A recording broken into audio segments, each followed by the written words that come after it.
Happy to have back with us our longtime entertainment correspondent, Dave DeBaker. Hi, Dave. Hi, how's it going? Good to be back. Yeah, to be back. It's been a long time. Yeah, Dave's colleague Mike Mara has been helping handle the entertainment editor duties here. Yes. Yeah, Mike's great. He's a great guy. Yeah, he really is. He's a high energy, and I just, I like that he's bringing a lot to our college that we really need in terms of energy and very student focused and just a great guy all around. So just bought a house, so congratulations to Mike. So, yeah. Mm-hmm. Well, we appreciate Mike and Dave. And Dave has been in and out of paternity leave because you have how many kids now? We have two. Yeah, two. Still two. No more. Yeah, still two. They're take a lot of time and they're very adorable. There's my very beautiful daughter Jane with her little snotty, crusty face there, looking cute. And that's my son Rowan, who's obsessed with baseball right now. We went to see a high school game, and he saw them wearing batting gloves. So then he went in and got his gardening gloves and had to wear gardening gloves. And then one day we were walking through Meyer, and he saw a batting helmet, and he had to have that. So we wore that all through Meyer one day. So we had to pay for that and take it home. So, yeah. Mm-hmm. He looks like a great big brother to Jane. Yes, he's getting there.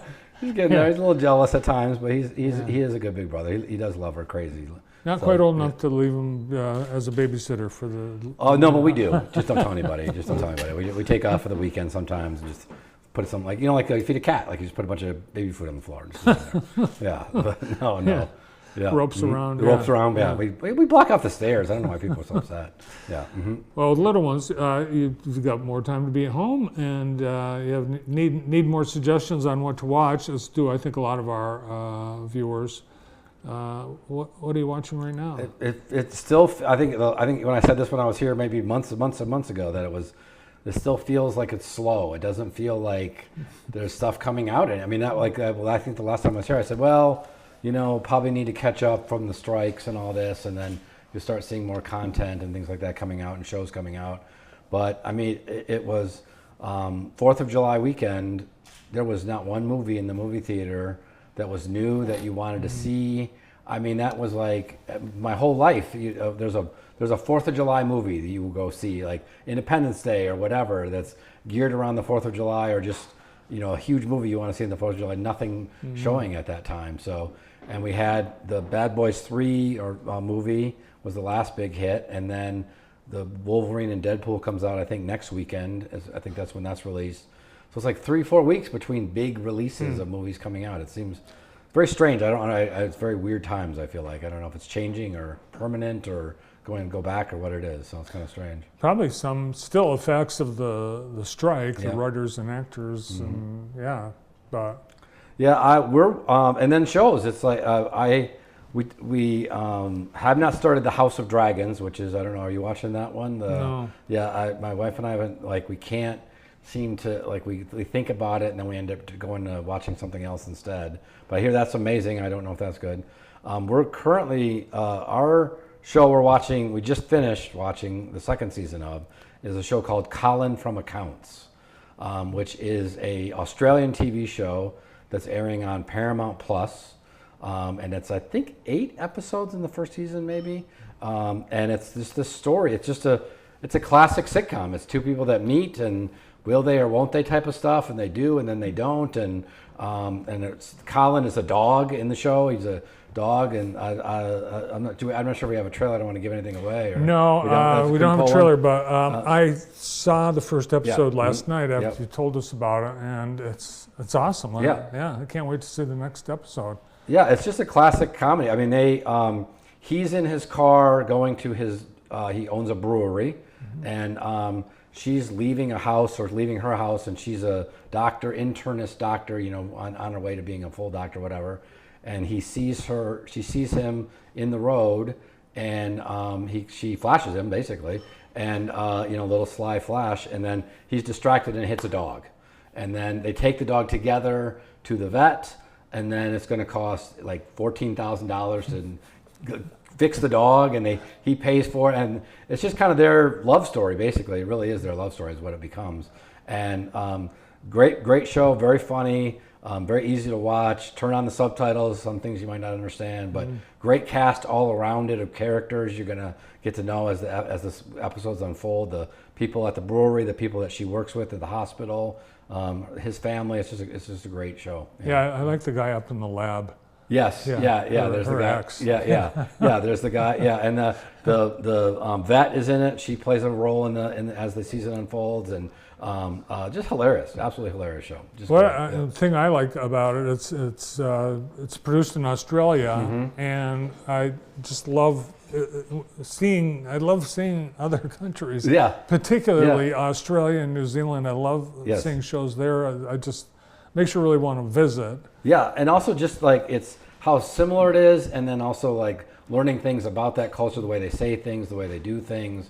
It's like they have a brewery that he runs a brewery that's like Grand River Brewery, basically. It's just like a independent brewery, and it's funny beer names and cool beer names and things like that. And it's like, oh, okay, so it's kind of a universal thing, that idea. Yeah, it does. So we're all alike, all around the world. Same things, same stuff's going on. Yeah, and it's like I said, it's on Paramount Plus. The second season has been released. I don't know if it's out on Paramount Plus yet. You can find it sometimes in other places, but it's become hugely popular around the world. I just listened to a podcast interview with the two of them talking about, like, they presented at the BAFTAs late last year or something like that. Oh, really? And, yeah, they the TV part of the BAFTAs or whatever, but and they're just it's become hugely popular, and I think because there's just not any shows like this anymore. They just really don't. America used to be the #1 export of these types of shows. These were what we were producing. You could go out, turn on ABC on Friday night, and you see 4 of these shows on there, and now there's 0 of those shows on there. It's all FBI and CIA and whatever else. That's kind of what we're making now, and there's no. All the comedies are documentary comedies and Office ripoffs and things like that, and it's just an original, very funny show with very attractive and charismatic people in it, which is what you want. Yeah, and we can't show clip for that particular series where JTV is on a lot of streaming platforms, and with copyright issues, we can't. I guess so. I got to watch what I'm saying, basically, is what you're saying. Well, you just find it yourself on Paramount Plus. Can I play it on my phone and hold it to the camera? No, it's great. Colin from Accounts, Colin. It's a great show. It's a great show. Yeah. We're watching on Netflix, Presumed Innocent with Jake Gyllenhaal. Oh yeah, I thought that movie is one of my favorite movies of all time. Well, this is a series that they've taken. It's from the same book, Scott Turow. Yeah, that book is great too. Yeah. But that would be good. How is it? I saw it. I think my wife would be interested in it. I'm not sure. I'm watching like the Acolyte, which is hit or miss in spots. But I'm not sure if my wife. I thought about Presumed Innocent, watching it myself, if my wife wouldn't like it. But, that's the problem, and I think every family has this. It's one person likes the show more than the other person. And one person is more tired than the other person. But lately it kind of flips for us. It goes back and forth. Right now, my wife is the one who's falling asleep earlier. Usually, a lot of times it's me falling asleep a little bit earlier. So, it's we have like an hour. Like once the kids are in bed, we have like an hour maybe before one of us has got to go to sleep usually. So that's about what we have. We're rewatching on Netflix Breaking Bad, which holds up and is amazing, and it's amazing how dated it is. You think of it as being like, oh, that show just ended, and then they're using flip phones, and you see the internet, and it's like Prodigy or something. I mean, it's just like dial-up internet. Like it's like it's like the they can't look something up on their phone because it's an old Motorola flip phone or whatever, and just the outfits and the hairstyles. You're like, oh, was this in the 90s? And it but the story itself is unbelievable. It's just amazing. It's just it really I always thought of it being one of the best shows I ever watched, and I remember it. It's even better than what I remember the second time through. Well, it just keeps getting named as the best show of all time. Yeah. And in Seinfeld, we're watching that again. Oh yeah. And even it's much older than Breaking Bad, but it is dated, but it's timeless. Those jokes are precise and solid. Yeah. Whenever a Seinfeld clip comes up, I'm still laughing on it. I'm hoping. It used to be you come home and whatever, you turn on the TV and watch a rerun of, you see it on what was that called? Syndication. You see a syndicated episode of it, but I don't. That's just not part of being a parent as well. I don't have time to do that anymore. But yeah. And some of this, they've, and it's because things have changed so much that there are certain episodes of shows like Community, Friends, Seinfeld, The Office that have been removed from circulation. Yes. Yep. Because they make more money. Yeah. I was there was like a Carol Burnett resurgence in podcasts. Like she was on a bunch of different podcasts maybe about 3-4 months ago, 2-3 months ago, and I listened to all of them because Carol Burnett's one of my heroes, and I vivid memories of walking home from Parkside, getting home at 2:30 and turning on WGN. They had a rerun of Carol Burnett every day at 2:30, and sitting there because waiting for my mom to come home from her teaching job, and just being there, and waiting for her to come home and watching Carol Burnett, like an hour of Carol Burnett, like for years, like 7th, 8th, and 9th grade. And it's like I always think about, like, what will my children discover? How will they discover these things that I was able to find and discover and see? And I think about that a lot, honestly, because it's like my son is watching. He watches a lot of Paw Patrol and his shows. He's only 3, but I mean, like, it's so geared towards these kids. How can I get them to see these other shows eventually? Is something I'm hoping to find out how it's going to play out over the years, because that's just it's just changed. It's done. It's not going to go back.